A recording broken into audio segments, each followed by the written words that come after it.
All right, welcome everyone to the Michigan Council for the Social Studies Spring Webinar Series. My name is Dave Johnson. I'm the chair of the webinar committee and incoming president-elect of the Michigan Council for Social Studies. You guys tonight are joined by our current president and our past president. So you've got all three layers of presidential leadership present. We're excited to have you here at our inaugural webinar series. The Michigan Council for Social Studies is excited to offer this first round as free for both members and non. For those of you who don't know much about us, we are a content organization serving hundreds of teachers across the state at the elementary, middle, and high school level. And we have strong partnerships with universities, intermediate school districts, and the other social studies related professional organizations around the state. We encourage you to visit our website, www.mcssmi.org, and click on the Join Us button. Your $40 a year membership gets you a discounted rate to our annual statewide conference, and next school year, access to more webinars like these, as well as some other awesome resources like our biannual Journal Plus, our partner offerings, and additional sketch-based training opportunities. The Michigan Council for Social Studies would like to thank our partners for helping us get this webinar series going. The Genocide Education Project and the Michigan Geographic Alliance both represent content-based organizations at the state and national levels that have worked with our organization through a variety of means over the last several years. The Northern Michigan Learning Consortium is a collection of 10 ISDs in Northern Michigan, and the Ottawa Area Intermediate School District is an ISD that services a large geographic region of West Michigan, and that's who's our host tonight. All of these partners have provided us with the learning opportunities that we've been exploring all spring. A few quick ground rules before we get started. If you have not already done so, please take a moment to mute your microphones while our speakers are talking. Even if you aren't talking, paper shuffling on a desk, opening and closing drawers and doors can affect the sound for everyone else. If at any point in time you guys have a question for the presenters, please feel free to throw questions and comments into the chat. If there's time in line during the presentation, we'll ask them. Otherwise, we'll save them for the live Q&A towards the end of the presentation. In just a moment, I'll be introducing our presenter, but this was our lineup of webinars, and it concludes tonight, both with this one and right after with Rocket Don't Knock It, Become a Third Grade MVP. And this one is called The Second Dimension, Going Where Few Men and Women Have Gone Before. So our presenter tonight is a very good friend of mine, Rebecca Bush. She is currently the social studies consultant at the Ottawa Area Intermediate School District, where she assists K-12 social studies teachers in developing curriculum, modeling instructional strategies in social studies literacy, and designing district-level formative and summative assessments. She's presented at various national conferences on multiple topics surrounding social studies instruction, as well as innovative techniques and topics in formative and summative assessment design. She is currently the project director of Giants, an integrated geography and history curriculum for students in grades 3 through 8. She's also the co-project director of the Performance Assessments of Social Studies Thinking, the PAST project, and assists with the ongoing enhancement of the Michigan Open Book Project, where she serves as an editor of several of the project's texts. Rebecca is the current past president of Michigan Council for Social Studies, as well as the National Social Studies Supervisors Association, and is an adjunct faculty member at Hope College, as well as Michigan State University. And with that, I am going to mute my microphone and I am going to turn things over to our fantastic presenter. Rebecca, welcome. Thanks, Dave. Well, welcome. We have a small group, but I have a feeling we have a mighty group. So this is good. I am really excited to talk about this today. And I'm sure that Dave will nod in agreement with this statement that social studies skills, it's a topic that I'm really passionate about, and the joke among the group of social studies leaders around the state, whenever we get together, I'm always the one who's screaming about social studies skills, and so they've turned it into a game, if you will, that every time they hear me say the word skills, they take a drink of their water or soda or whatever. And Dave is drinking and nodding, right? So obviously it's very true, but I am really passionate about the teaching of social studies skills, because in the work that I do with teachers, that is one of the biggest things that makes the biggest difference with regard to students loving social studies and loving the engagement that can come from helping them practice their skills. So with that, let's see. So those of you who are here, I'm not sure, do any of you teach at the high school level? Okay, right. So those of you who do, this may be familiar. You may have someone in your department or maybe in another building that has taught social studies for a while and really tends to focus, because of the way that our standards are written, because of the way that before we had standards or GLICs or HSCEs, we had standards and benchmarks, if you're old enough to remember those days. The focus really tended to be on content. And so because of that, there are a lot of teachers who still really focus on or organize their curriculum around content, as opposed to designing or organizing their curriculum around specific social studies skills. So we're going to talk today about how and why you do that. So really, if we want to prepare students for civic life, right? If you have spent any time at all with the C3 framework, you know that that is the overall goal of the C3 framework. And if we really want to do that, if we really want to prepare our students for civic life, then we need to go from those scenes that you're, or pictures that you're seeing on the left of this slide.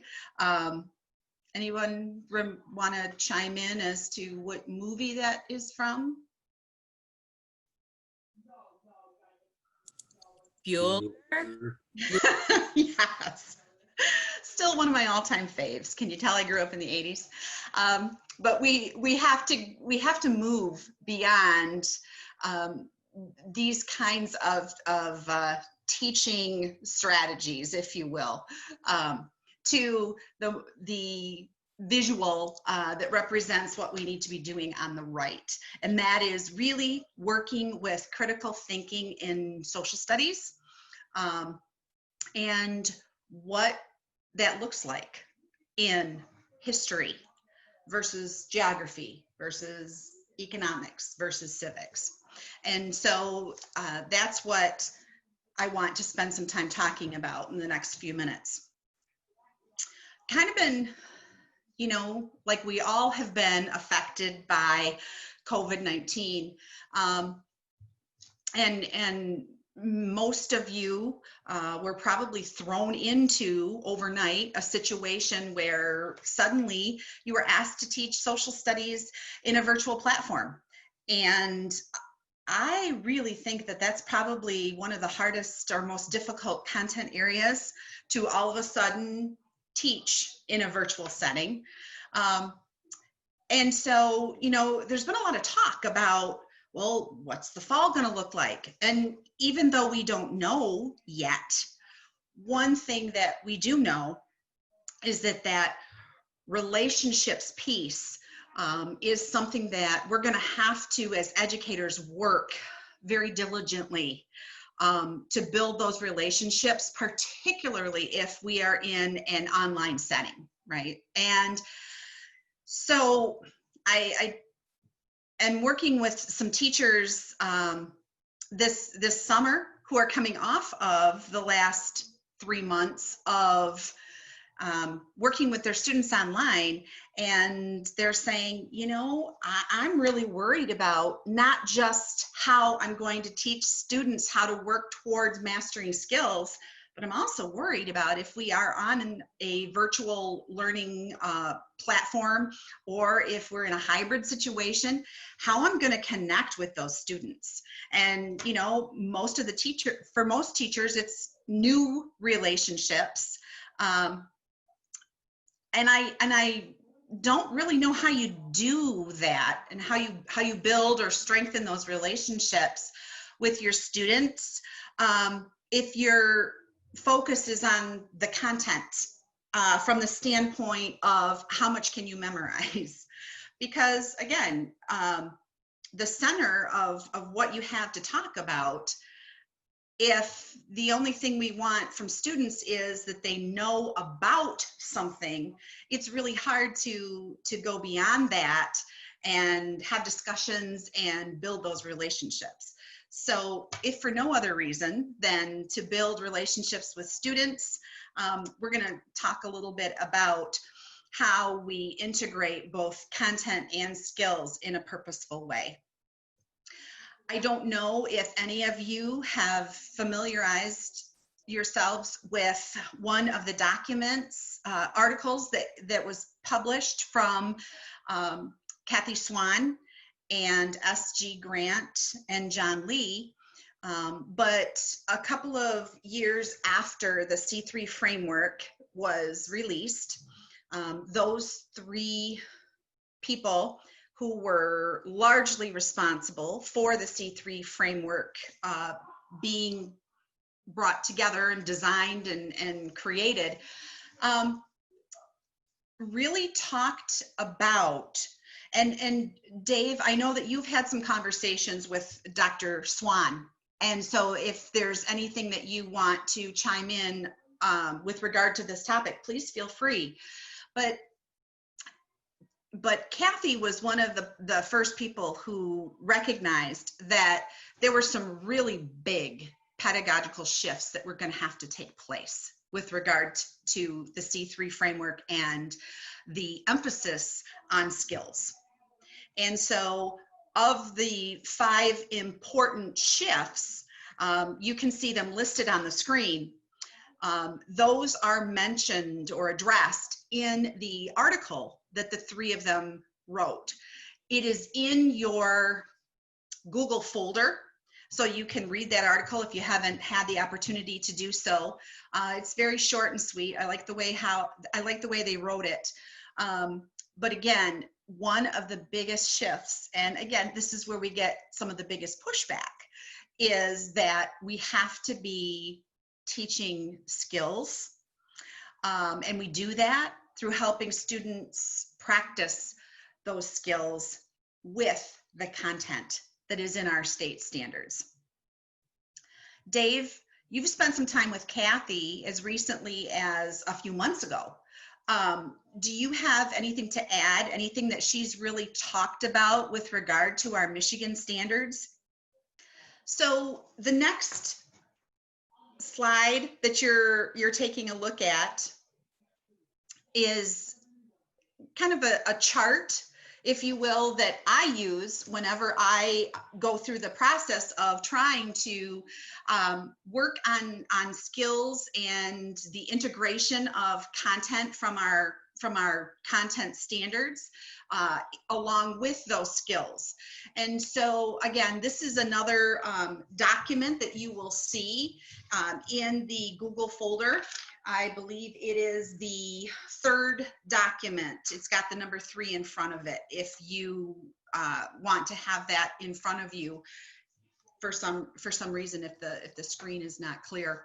But what I did was I thought that, again, especially because in the middle grades, grade 7 and grade 8 both deal with a majority of the history standards, and grade 6 is world geography in most districts. I thought that we would focus on, again, that second dimension of the C3 framework, and specifically look at a couple of the history indicators as well as some of the geography indicators.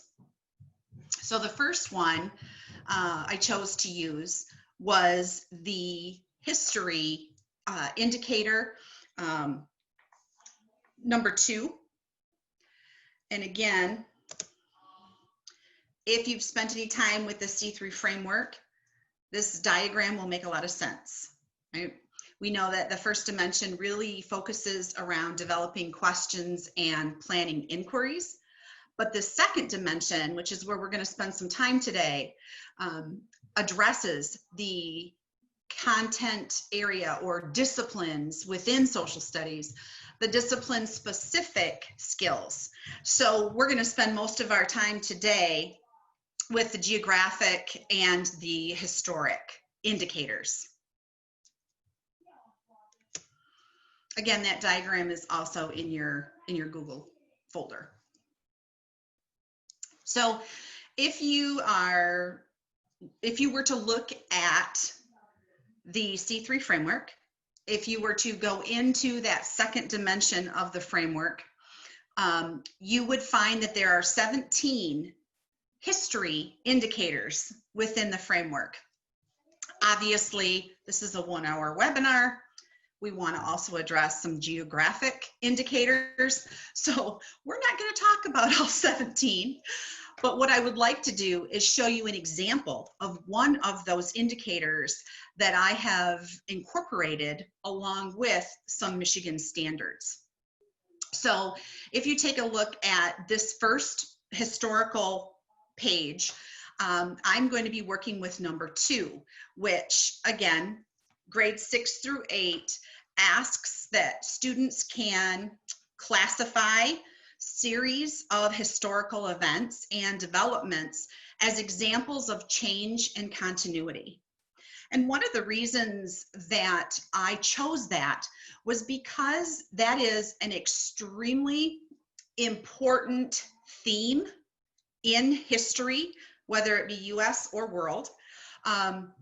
And it is often one of the more difficult writings that students who end up taking AP courses and taking AP exams at the end of the school year struggle with.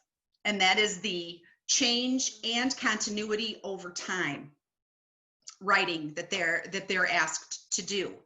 And so the sooner we can get students practicing that analysis of change and continuity over time, the better. So as early as 7th grade, in the middle grades, some of my ambitious 5th grade teachers, I even encourage them to work on this one as well.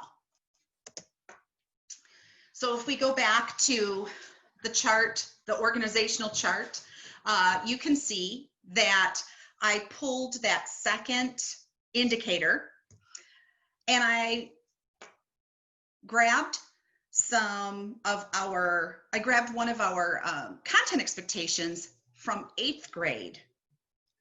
So if you take a look, the 8th grade content expectation is U4.2.3, and it deals with or addresses the time period or era of westward expansion, very dynamic time period in our nation's history, and particularly for that grade level. So I will, what I've done is I integrated the indicator language and the skills that we're going after along with that Michigan content expectation to develop some learning targets. At this point, I want to make sure that, because I've been throwing a lot of documents at you rather quickly, I want to make sure that there aren't any questions as of yet before I continue with the instruction ideas. Dave, you've been monitoring the chat. Do we have any questions or any folks with their hands raised at this time? No hands up yet. We had a quick issue with permissions on the file folder, but that seems to be fixed now. Okay, super, thank you. Alrighty, so you can see from the I can statements then, we're going to take a look at some of the instruction ideas that again will help students really hone in on some of the particular skills that we're going after. The first one has to do with modeling for students how to utilize document analysis. And one of the best places that I have found to go for help with document analysis is the Docs Teach website. And I'm not sure how many of you have used Docs Teach before, but they are a fantastic resource. Docs Teach is funded by the National Archives. And what I love about the resources for document analysis is that they really are unique to each of the different types of documents that students may encounter as they work on historical analysis. So let's take a look at a couple of documents that I might have students working on in order to get a sense of this period of history and the amount of significant change that was occurring in the country during this time. This is a timeline of westward expansion. Again, this is also in the Google folder. And it runs from 1783 up to 1890, 1900, just chock full of, in chronological order, of significant events that occurred during that timeline of westward expansion. Obviously, the goal is not for students to memorize dates of these specific happenings or events, but to get a sense that there are so many things that are happening simultaneously during this time period that impacted the settlement of the West. So, for example, I might choose this event and select a document surrounding this event, and I may have students work with this event and first analyze through document analysis,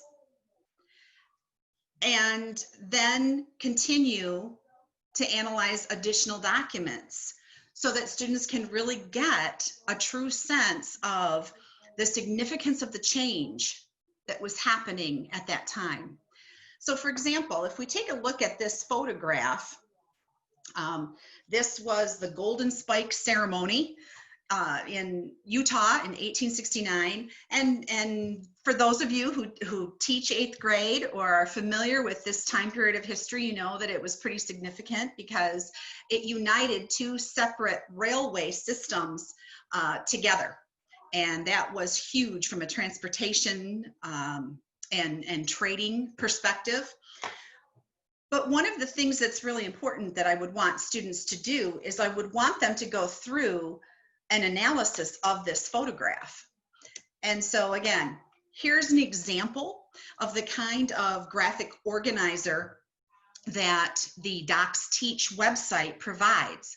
So I would have students go through, probably work with a partner, maybe a small group, depending on how much experience they've had before with document analysis.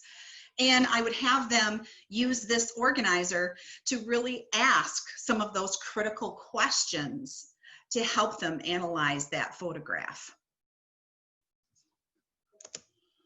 Another example I may choose is that I might have them take a look at this drawing of two trains, and really understanding the background to that particular drawing. Again, Docs Teach has a terrific organizer to ask critical thinking types of questions with regard to specific pieces of artwork. And so again, really wanting students to analyze that artwork and then start thinking as they're doing some of this analysis, gee, were these events really impactful, or were they significant at the time, but maybe didn't have any lasting effects or long-term impact? And so again, students are going to, the more document analysis they do, the more they're going to get a sense as to which way they're leaning with their thought process. So that's one example of what I would do to help students really get comfortable with document source analysis. Once students have had this practice, and once they've analyzed enough documents, then I would want students to be utilizing a spec chart to place those documents where they belong. And so I want to talk about a spec chart that can help with that in just a second. But if you're not familiar with the strategy of spec, then this may not make a lot of sense. And so quickly, I want to talk about the spec strategy, if you will. Spec is a strategy that came from Dr. Anthony Fitzpatrick, very good longtime friend of mine. He used spec often in his classes because he felt like he could do a lot with it. He would say to some of his younger students, let's put on your spectacles. And for other students, for his older students, he'd say, well, let's speculate, or let's spec this. And basically all he was asking his students to do was to look at groups of people, events, time periods, places, things, people, and really think about the different perspectives of that particular event, for example, or person. And so S obviously represents social, and you can take a look at what's on the slide as far as how we classify social types of a perspective. Political,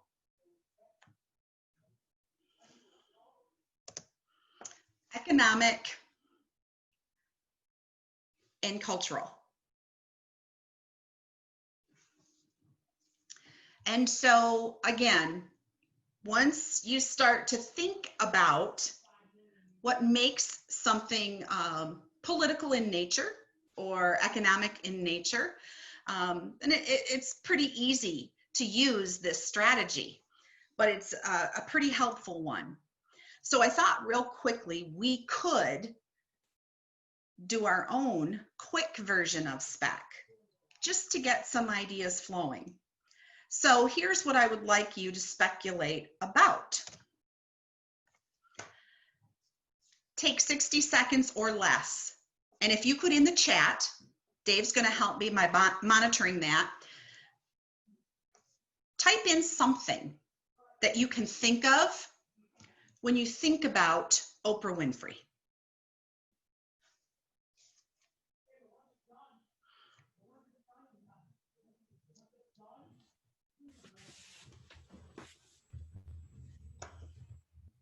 We've got influencer, attended Tennessee State University in Nashville. One for you and one for you. Iconic, role model, thought-provoking. Oprah's big give. Perfect. All right, let's go with those. Dave, you're gonna have to help me here just a sec. But again, if we take a simple spec chart like the one that you're seeing here, when we talk, for example, about Oprah's Big Give, where would we place that on the spec chart? Dave, give it a shot. Oprah's Big Give, if I remember correctly, was the television show, I think, where she gave them money to go out and do some good in the world. I might put that in social, from the standpoint of, I don't know, I could also make a case for cultural. I think we're going to go with, I think I'm going to go with social for this one. I think that is her going out, using her influence to do some good through society as a whole. But I could be wrong. Feel free to disagree with me. Dave, what if you had a student that would say, gee, I really think that Oprah's philanthropic nature and emphasis really has to do with economics, because she's made a huge difference in some substantial areas throughout the world with the kinds of things that she has been able to do, schools for young girls, things like that. And so I think that the monetary value is so large, I would put it under economic. What would you say to that? I think that when I have done this with my teacher groups, I've tried to instill in them that it doesn't have to live in just one category. If it fits multiple ones, fit it in multiple ones. Absolutely, exactly, and that's the key takeaway for the SPEC strategy, right? As long as students can justify their answers, then that's great. That's what we want them doing, is engaging in those kinds of discussions. So what I would do after students had analyzed, again, partners, small groups, maybe we've done some together as a class, and they have had some practice with SPEC, I would then give them this chart.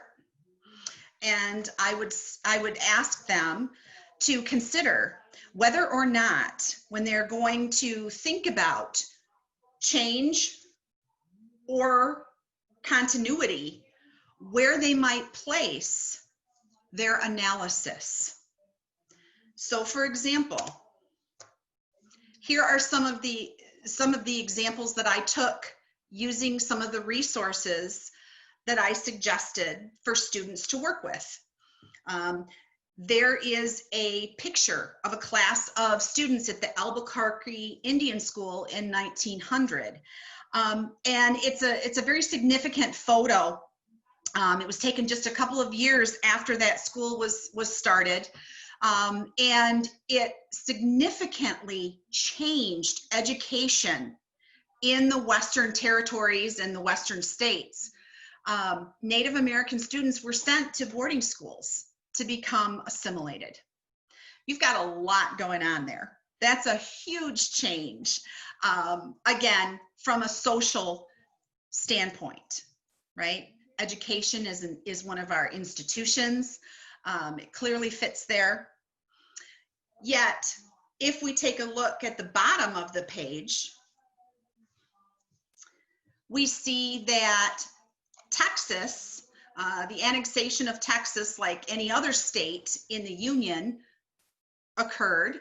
And the document that students would have analyzed was a newspaper article by John O'Sullivan. John O'Sullivan is the person that is credited with the term manifest destiny. And so he was writing a newspaper article about the annexation of Texas. And he basically in his newspaper article said, Texas is already becoming a state. It's in the process. We need to accept that and we need to move on. So therefore, students might place that under continuity as opposed to significant change. So hopefully you kind of get the sense of not only are we wanting students to think about this in multiple perspectives, but we also want them, again, to be looking at a series of events and determining which of those really illustrate a significant period of change. So once we've done that, maybe I want to work on some argumentative writing, which is a huge piece, right? Extremely important. Just ask anyone who uses DBQs in their classroom, and they'll tell you that that is one of the types of writing that students often have the most trouble with, right? So maybe I want to work on that type of writing and getting some good practice with it. And so I'm going to have the students write an argumentative essay. And I obviously would say you're going to use the timeline of events, and you're going to use that spec organization chart that you've spent significant time on, because that's really going to help you build your evidence for your argumentative essay. Again, you'll find this in your folder as well, but some teachers might say, okay, wait a minute. I want to do some formative assessments before we get to that point. Absolutely. And so on this document, I have some formative assessments that might be helpful in, again, the step-by-step skill building process before you want them to write or compose the outline for their argumentative essay. Again, here is an argumentative essay template that I created along with the help of Dave Johnson in the graphics department. Again, to help students structure their argumentative essay.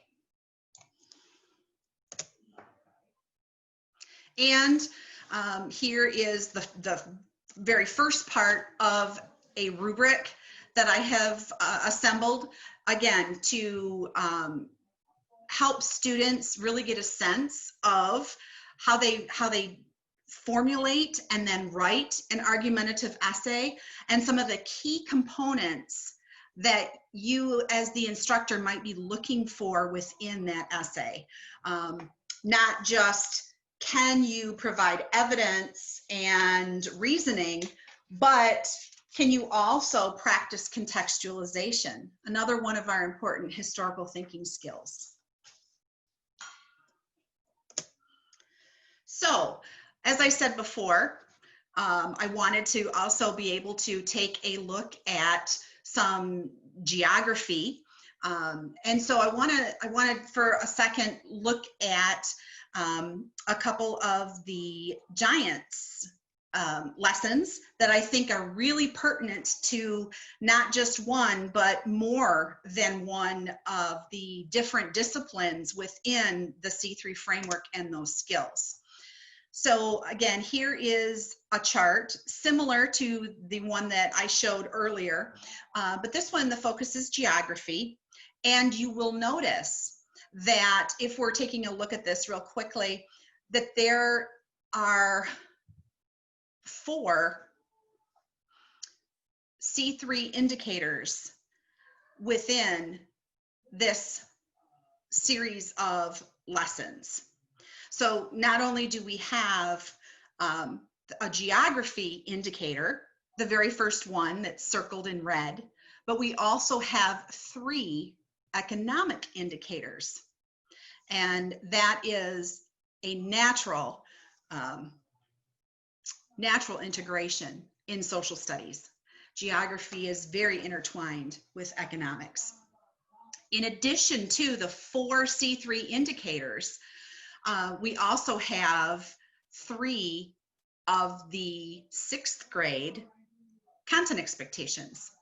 So the first one is geography, really focusing on communities and changes in technology and how it impacts communities. We also have an economics, 2 economics as well.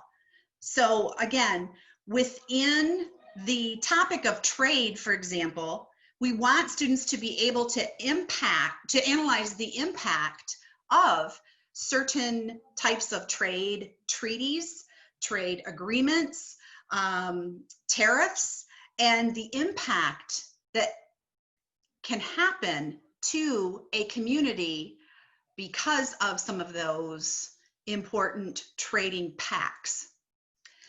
So in this instance, again, there is a unit within the 6th grade Giants curriculum. There's also, if you again drill down deeper, lesson 2 of unit 5, which again is noted on this page, does a really nice job of helping build all of those skills along with that particular content from the Michigan standards. Again, if you were to visit the site, this is the first page that you would come across. Within grade 6, we are looking at unit 5, lesson 2. One of the steps in that lesson has to deal with steel manufacturing in the United States. And here's, again, the work of Dr. Gershmel at its finest. But this step does a very nice job of introducing students to the importance of the making of steel and the steel industry, as well as it has 2 PowerPoints, but also an important student work map that the students would be engaged in throughout this lesson. And then again, taking that lesson to the level of formative assessment, I have created some questions that could accompany that step in the lessons instruction process. I've done the same thing for lesson 3, as well as, step 3, as well as step 4. There are formative assessments that go along with each of those. So again, I knew that we were going to probably run short on our time, and we wanted to have time to ask and answer questions. So at this time, as you're kind of taking all of this in, looking at the documents, what questions might you have about either the history or the geography that I've tried to demonstrate today? A couple of questions came in through the chat. Amanda Warden asked, how does C3 relate to Common Core? Okay. Yeah, good question. C3 obviously is its own document. And Dave, you know, you were one of our Michigan representatives, so feel free to chime in on this as well.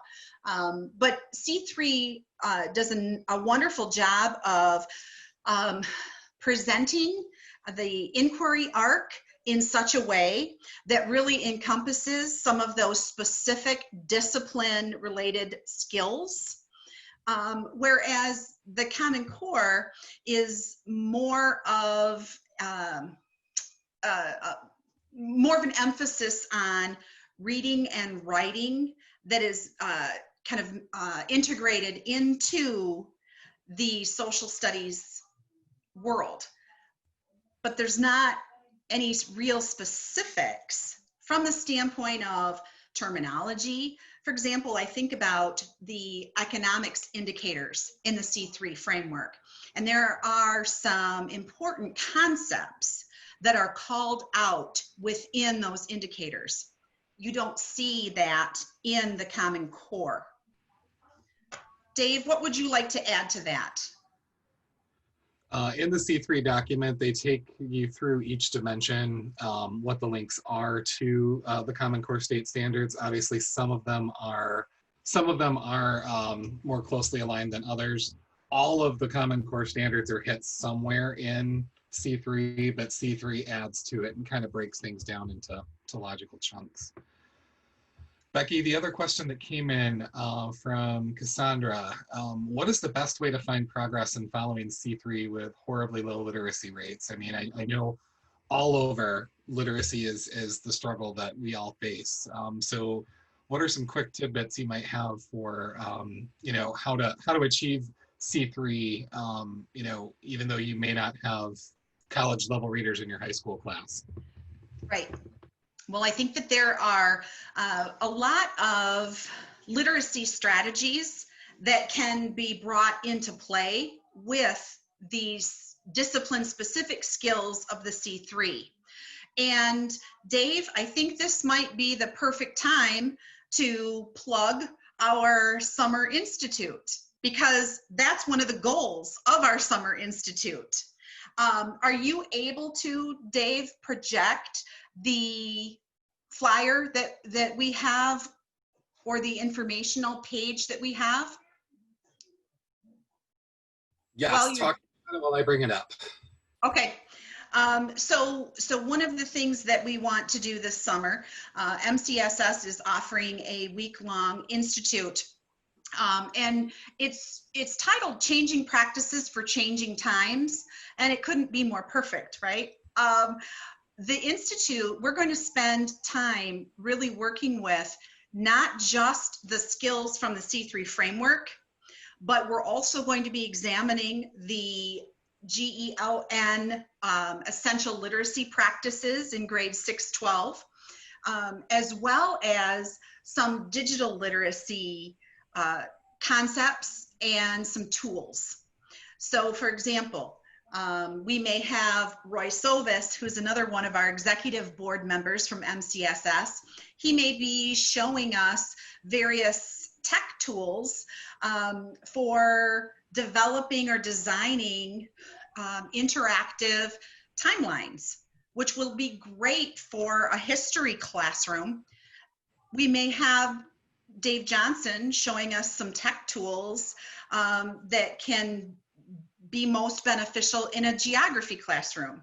But even along with the specific tools that can be helpful for the teaching of specific disciplines, we're going to be integrating what does it look like through the practices of reading and writing and listening and speaking, social studies, from a critical thinking standpoint.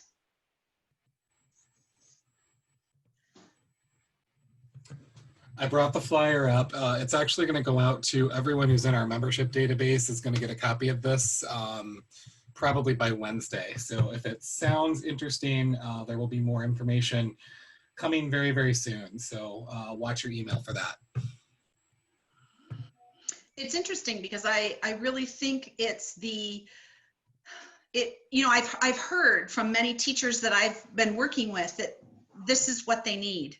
And it's very interesting because I'll ask curriculum directors, what should I be working on with your social studies folks? And they're not sure, because they're not sure where they're at in that process of really transferring from teaching content to helping students practice and develop skills through the content. And so, teachers themselves are saying, this is exactly the kind of thing that we need, especially if we end up in a hybrid situation come fall, or dare we think about it, a 100% virtual type of learning system in the fall.